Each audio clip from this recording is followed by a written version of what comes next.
Selamat datang di channel Supar TV. Kali ini, kita akan membuat tape ketan dan tape singkong. Kalian lebih suka yang mana? Pertama-tama, siapkan beras ketan, cuci bersih, lalu rendam minimal 3 jam, lalu tiriskan.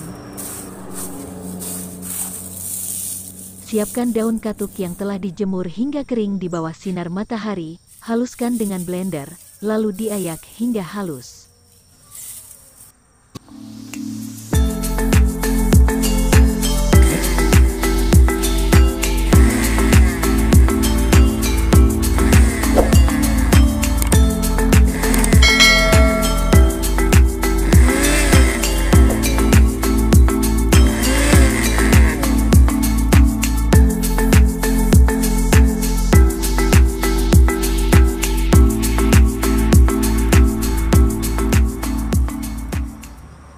Siapkan ragi tape, sebaiknya dengan merek seperti ini, tapi jika tidak ada, gunakan yang mana saja. Ambil 4-6 biji ragi, jemur ragi sebentar, sekitar 30 menit, lalu haluskan bersama 1 sendok teh gula pasir, blender dan ayak hingga halus.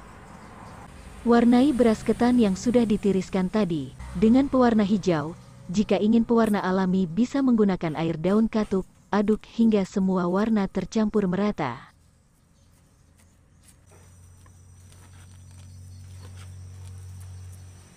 Jika ketan sudah siap, kukus ketan kurang lebih 30 menit, lalu angkat dan rendam sebentar, lalu tiriskan kembali. Jika tidak ingin merendam bisa tambahkan air secukupnya saja, dituangkan, lalu diaduk hingga tercampur merata. Air bisa menggunakan air dingin, air hangat maupun air panas. Kukus kembali ketan hingga matang, kurang lebih 30 menit, angkat ketan, taruh di wadah yang sudah diberi alas daun pisang, lalu biarkan hingga benar-benar dingin. Bisa juga menggunakan kipas angin agar suhu ketan cepat turun. Membuat tape ketannya harus benar-benar dingin, jika panas maka tape akan terasa asam.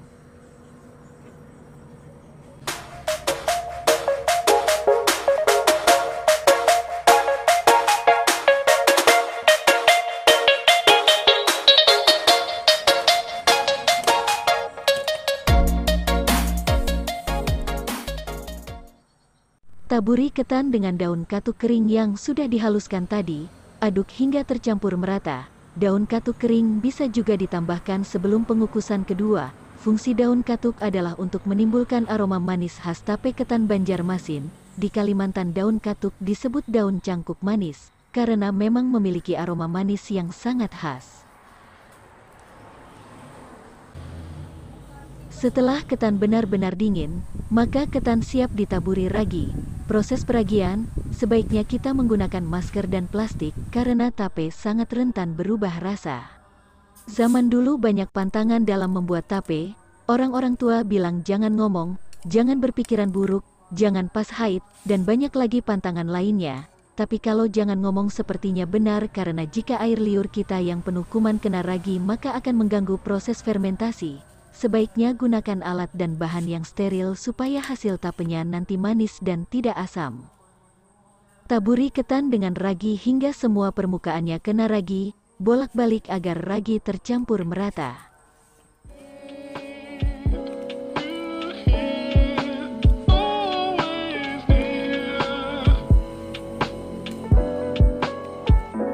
Fantastic.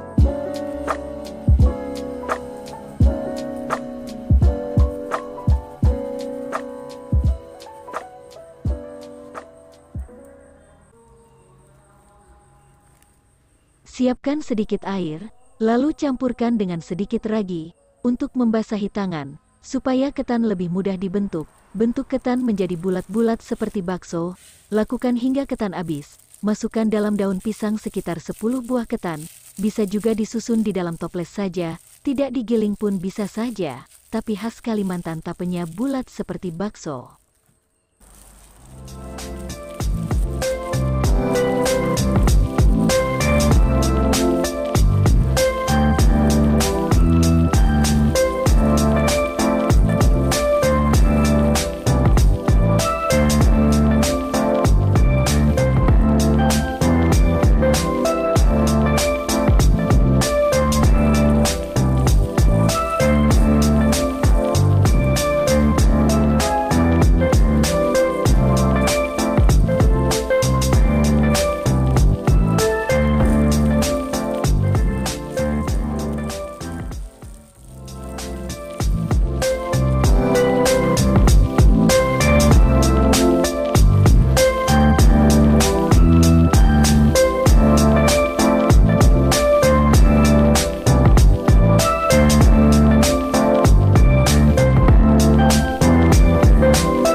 tape singkong, juga sama. Taburi singkong dengan ragi secukupnya.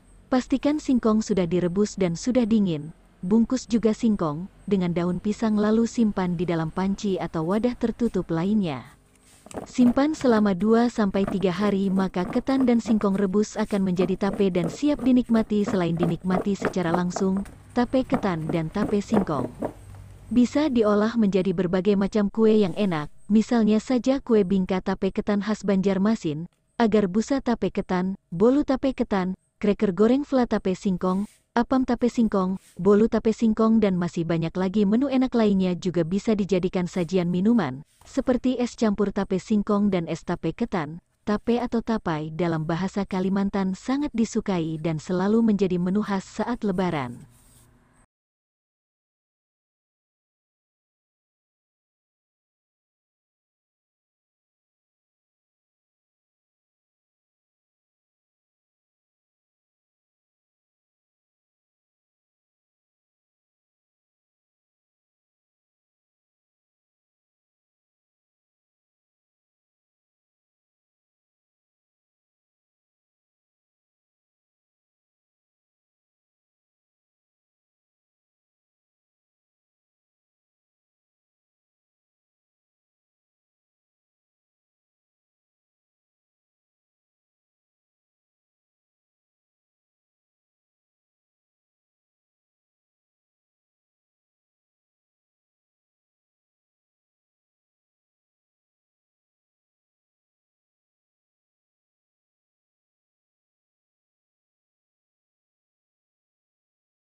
Sampai 3 hari, tape siap dibuka dan ini dia hasilnya. Karena aku banyak menggunakan ragi dan air maka tapenya banyak airnya dan rasanya manis.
Penggunaan jenis beras ketan juga berpengaruh pada bentuk ketan. Ini menggunakan beras pulen, bentuk bulir berasnya agak lebih besar dan lebih lembek, dan yang ini menggunakan beras ketan yang lebih halus bulirnya, hasilnya beras terlihat lebih halus dan tidak terlalu lembek. Namun yang paling penting adalah gunakan beras ketan yang asli tanpa campuran beras biasa supaya hasil ketan lebih enak dan tidak ada yang berasa mentah. Untuk resep kue bingka tape ketan di video selanjutnya ya. Terima kasih sudah berkunjung ke channel Supar TV. Jangan lupa subscribe, like, komen dan share ya teman-teman. Sampai jumpa lagi di video selanjutnya.